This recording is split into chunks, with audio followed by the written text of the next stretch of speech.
Welcome students. Subhash English school की online classes में आपका स्वागत है।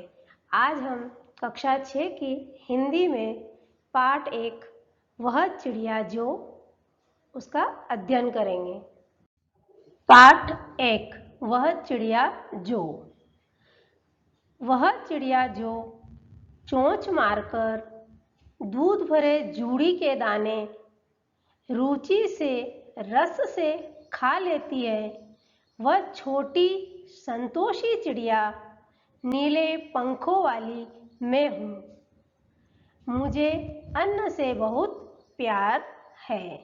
अब इस कविता का अर्थ है, वह चिड़िया, एक चिड़िया कहती है कि चोंच मारकर, यानी चोंच में, छोटी सी चिड़िया कहती है कि मैं चोंच मारकर दूध भरे जूड़ी के दाने। अब जूड़ी, यहाँ जो जूड़ी शब्द है वो उस जो गेहूं की जो उमी रहती है, आप जानते हो, जो होली में जलाई जाती है, वो एक जूड़ी रहती है, उसमें सारे दाने जुड़े हुए रहते हैं। उन दानों में से चिड़िया उड़ के आती है और अपनी नन्ही चोंच में से उस जूड़ी में से, यानी उस दानों की जो लड़ी लगी रहती है उसमें से एक दाना लेके चली जाती है। पर गीले दाने कैसे होते हैं? दूध भरे। आप गीली मूंगफली खाते हो, मुंह में दूध आ जाता है, उसी तरह से गीले गेहूं के दाने जो होते हैं वो दूध भरे होते हैं, वो उनको लेके जाती है और बड़ी रुचि यानी बड़े चाव से खाती है। रस भरे यानी उसमें जो रस भरा हुआ है उसको बड़े चाव से खाती है। वह संतोषी चिड़िया, संतोषी का मतलब होता है कि तृप्त, बस ये खाना वो खाना नहीं, केवल जो मिल जाता है समय पे वो खा लेती है वह छोटी सी चिड़िया। और वो कहती है कि मैं नीले पंखों वाली हूँ, मैं नीले पंखों वाली हूँ, मुझे अन्न से बहुत प्यार है। अन्न का मतलब होता है अनाज, के सारे अनाजों से उसे बहुत ही प्यार है।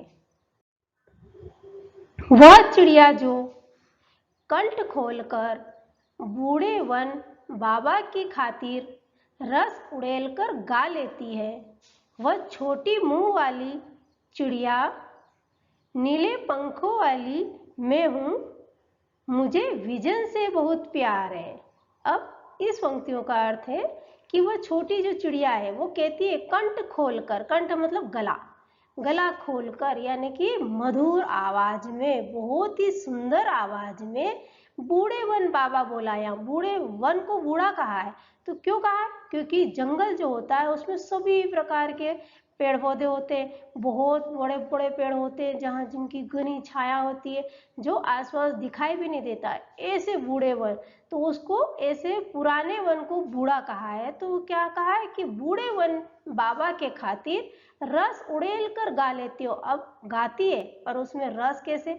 आम का रस, नींबू का रस नहीं चौड़ाया जाता, उसमें क्या किया जाता? कंठ से, गले से ऐसी मधुर आवाज में गाती है वह छोटी चिड़िया, मुंह बोली, यानी बहुत ही प्यारी चिड़िया, नीले पंखों वाली है। और वो कहती है कि मुझे विजन से बहुत प्यार है। विजन का मतलब होता है एकांत, एकांत से उसे बहुत प्यार है।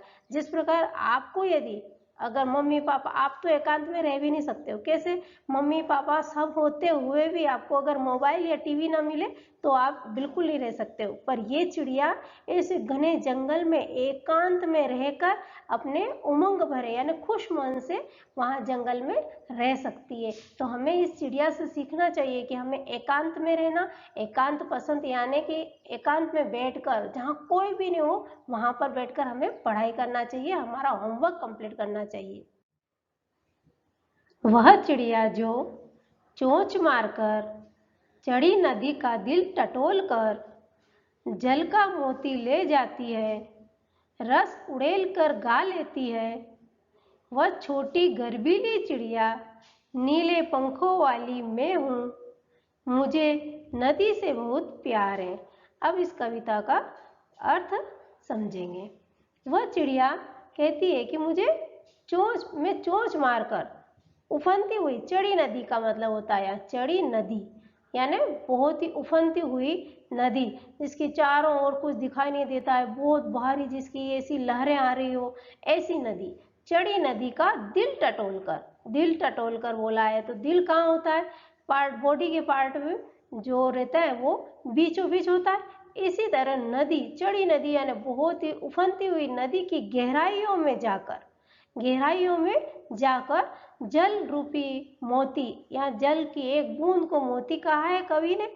तो कहा है कि जल रूपी एक बूंद लेके आती है वो और रस उड़ेल कर गा लेती है, यानी उस मोती यानी जल रूपी मोती को पीकर बहुत ही मधुर आवाज में गाती है। वह छोटी गर्वीली चिड़िया, गर्वीली यानी अपने आप पर गर्व करना, उसे स्वयं पर ही इतना गर्व है कि मैं जो हूँ मैं बहुत अच्छी हूँ, मैं जो कार्य करती हूँ, जिस प्रकार का कार्य करती हूँ, मैं जिस प्रकार प्रकृति से जुड़ी रहती हूँ वो बहुत ही अच्छा है, उसे स्वयं पर ही गर्व है।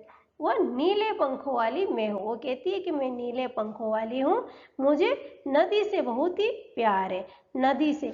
अब उसे हर चीज़, यहाँ क्या बताया, पहले कहा है कि मुझे अन्न से प्यार है, फिर कहा है कि मुझे विजन से प्यार है, फिर कहा है कि मुझे नदी से प्यार है। इस तरह से चिड़िया जो है उसे प्राकृतिक चीज़ों से बहुत ही लगाव है, क्योंकि प्राकृतिक चीज़ें ऐसी होती है जो स्वच्छ होती है ना।